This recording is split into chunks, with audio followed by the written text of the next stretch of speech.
Here I have a 1988 Honda Fourtrax Trx300 two-wheel drive.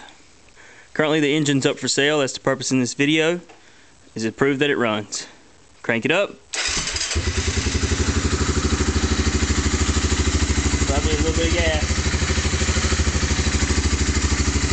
My gas tank's getting empty. Like my gas tank, put some gas in it. Just a little bit.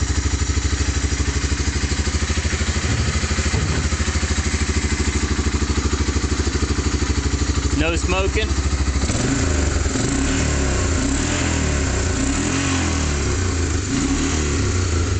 No leaks around the engine on either side.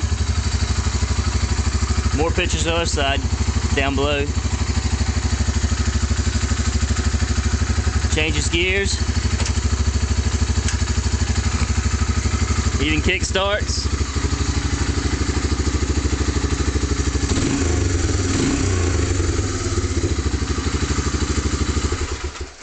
Let's hear it crank again.